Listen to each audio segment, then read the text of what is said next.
We're here in the backlot studio of Cheap Joe's Art Stuff in Boone, North Carolina, with David R. Becker. And David is new to the Cheap Joe's instructor fold, so to speak. So, and you're from Chicago. Yes. You finally got in. You had a good class. It's at the end of the week. David has just finished a whole week of intense painting. And I didn't see anybody not busy all week. They're busy. So David, before we get to talking about some pictures and painting and stuff like that, why don't you tell us a little bit about yourself and where you came from and how you kind of became the artist that you are today, which David is a very accomplished artist. And in many different, as you will see when we get to many different styles, I guess you would call it. So I came, actually I started as went to American Academy of Art in Chicago, Chicago area. And I went into the American Academy of Art one day while I was in high school. And ever since that day, we went to the American Academy, I wanted to be an artist. Okay. So I went there 4 years. I wanted to know it was a 2-year school. I wanted to get out of there and want to teach right away. But my instructor, my mentor, Irving Shapiro, of the watercolors, great watercolors, he told me, no, you go and get into the art world first, and then while you're doing that, I will take, and you're going to substitute my teaching when I'm on workshops. Okay. Irving Shapiro's on workshops. So I taught right out of school, and I also went out and found that real job, and that was an illustrator. Then became a storyboard illustrator for about 20, 30 years. Really? 30 years. So I was a storyboard illustrator working for a top advertising agency in Chicago, from Coleman Welding. And we had things from Miller Coors, S.C. Johnson, not a big name stuff. But all the time I was doing that, I was still teaching. I always wanted to teach, but having 3 kids and wanting to go to college, I thought, be the illustrator for a while. And then so a couple of years ago, they laid me off, and I thought, now it's time to become that artist I want to become. And my kids are out of college now, and so now I'm doing the workshop circuit again. And so that's kind of the story of how to become teaching. Well, I wish the audience could have seen the paintings around the workshop display. David had maybe 40 or 50 works on the wall. Those are all also the ones that they do in the workshop. I kind of teach in a way where, like I want to be taught. Right. That was one of the things that I didn't like about Shapiro, and there's many things I loved about him. One thing I didn't like was when he did a demonstration, I couldn't follow along with him because I wanted to do that. So I thought my workshops, they follow along with me when I do the demo. So I kind of give them the idea of like, here's what we're going to do. I do it, and then they do it. So we do a lot of that. So all those paintings you saw are from the things that we're working on. We are working together on them, and hopefully they can do it, and I show them how to do it. And that perfectly leads into the next question: is that as an instructor, you have a real responsibility to the class. What do you want your class to leave with at the end of the week? One of the biggest things is controlling the watercolor. I teach a watercolor class, so the first thing I teach is them to control that watercolor. Okay. The biggest myth is that it's not controllable. You can't control it. You can't make mistakes, and you can. And you can totally take control of it. And so my big thing, my big phrase is floating your pigment.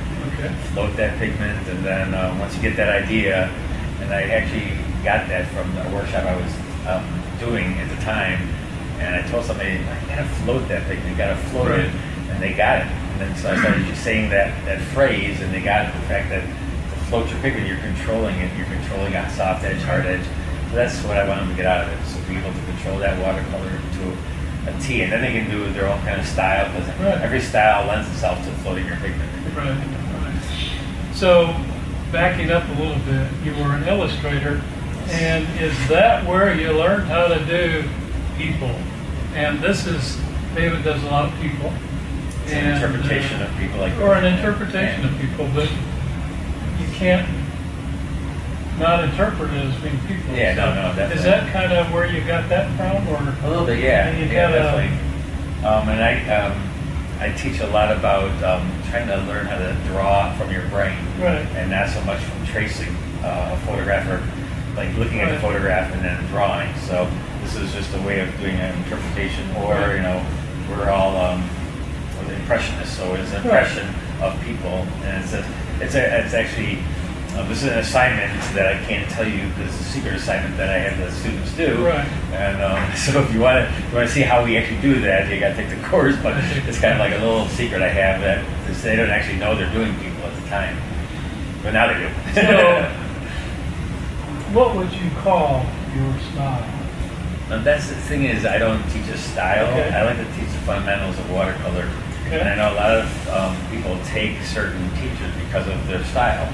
Right. And if you look at that wall, they don't get a chance to look at that wall, but you see all kinds of styles because every student is going to hopefully have their own, style. And sooner or later, when they get to be good artists, they don't want to have a painting that looks like mine. So I'm trying to teach them the fundamentals of how to use the watercolor in their style. Some people are very tight. I got students who are so tight they look like a photograph.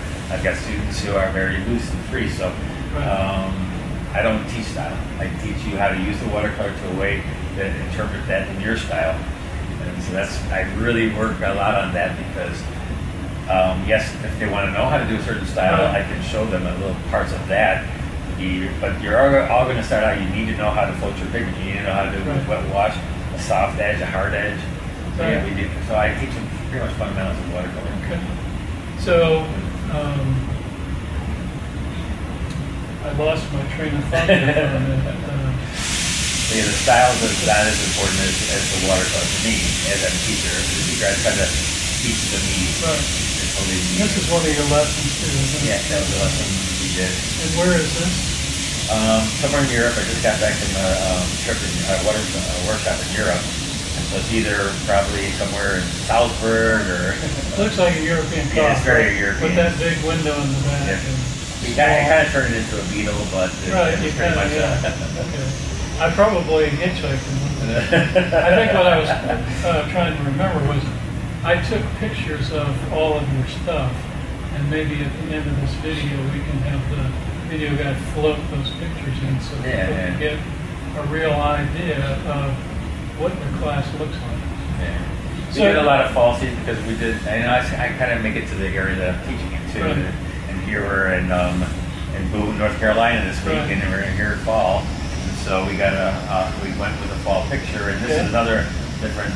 This was an assignment that we used where we wetted the paper real light, so we worked just wet. And so again, it's just an assignment, and of course it bleeds because we have a fall. So this doesn't have an up or a down, or is this? Let's see. There we go. Okay, so that's. So yeah, it's fall in the mountains of North Carolina, and the leaves are turning. And this was about learning how to create and control those soft edges along with hard edges, how to control those soft edges and make soft edges and floating your pigment. There's a lot of pigment floating in water, and we used the style where we worked on plexiglass. I brought the plexiglass. We used a very cheap thin sheet of paper, and so that way it stays really flat on the plexiglass. And then you have to work wet in the wet. You have to. Because it's very wet. So you have to learn how to control your pigments. So I walk into the classroom and I see all these paintings. My eye goes to certain areas, and one of the areas my eye went to was this area. So tell us a little bit about this painting and how it came about and this the size. In my weekly classes, a lot of times we do certain styles that fit the frame. You can paint it to the frame. But a lot of times when you're cutting off those pieces of paper to fit the frame, you get pieces of paper like this, who are very odd shaped paper. And so I said, some of these are to make the best looking watercolors because of the shape. So that's where I started from. And then we just, I just found a scene from actually Cape Cod, and we just all painted this one together. We painted this again together. But the thing was, they didn't have all heads of size paper because this had to be one mine. So unfortunately, they had to cut some of their paper to fit this size. That's part of a 22 by 30, right? Yeah. And I actually came from, I did a demo. so the demo was not quite 130, but this happened to be. And also, if you change it this way, you can get beautiful panoramic views too. Right. So, and I had a couple of those on the wall too that you saw that were panoramic and stuff. And those actually seem to sell pretty well sometimes too. It's like this you can fit on any wall in the person's home. You know, you can get a little corner thing you put right there.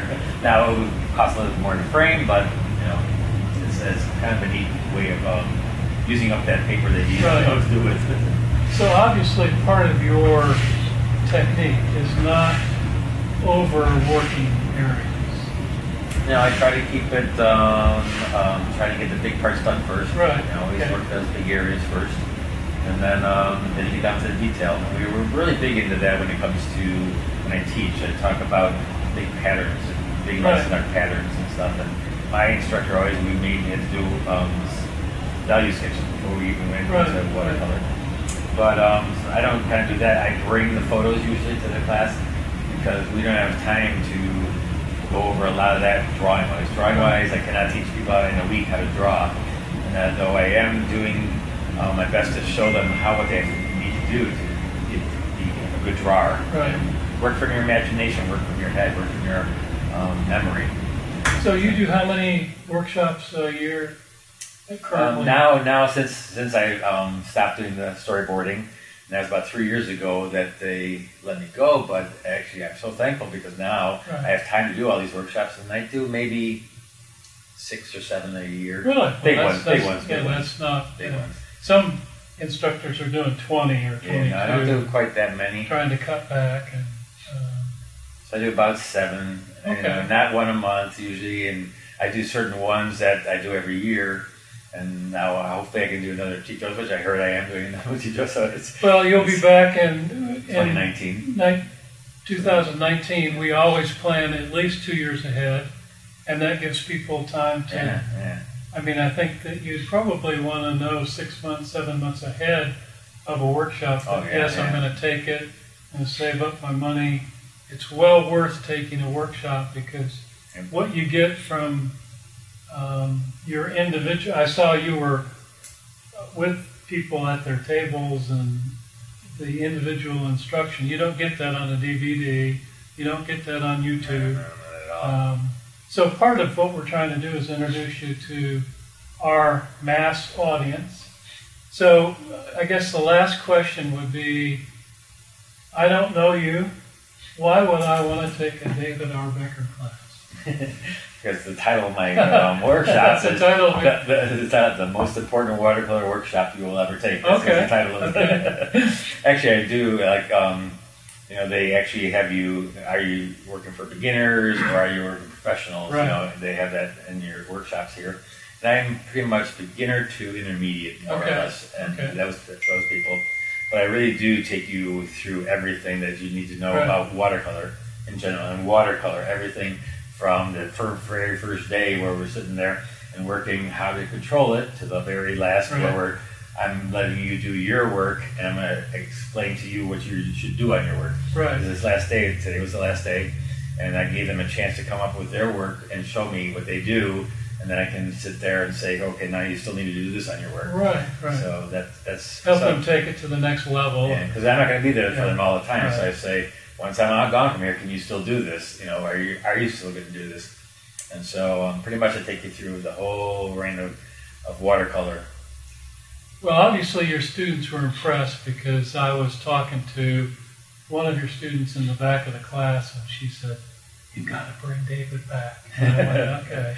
And telling her name, I got to go thank her. Of all the people, I've interviewed probably 30 artists, and I found you to be very engaging and very open, and that's a nice thing about a teacher, to be, you don't seem to be easily frazzled. I've been doing it since I've been out of school. That's another thing. I've not done it full time, but I've always have done it. And actually I wanted to be a teacher at the beginning, and I do love seeing people improve. I mean, and it's just, I've had a lot of people improve, and actually I've gotten some students who have become signature members of AWS, and I haven't even entered that. And so it's nice to see your students go on and really become something. You know, and that's a goal for some. I mean, I don't think everybody needs to have no. the letters behind your name. And But so anyway, I hope you've enjoyed this video, and David's out there 6 or 7 times a year, and he'll be back here in 2019, and we want to see a full class, and so it's come on by. Yeah, come on by. It's been a pleasure. It's been amazing, this place. So, I must say, if you're going to take a workshop, take it at Cheap Joe's. It is an amazing place to take a workshop. So, and I'm always blown away by meeting new instructors and seeing what they do and what they accomplish. So, thank you. Nice meeting you too. Yeah, nice meeting you. So, thank you, too.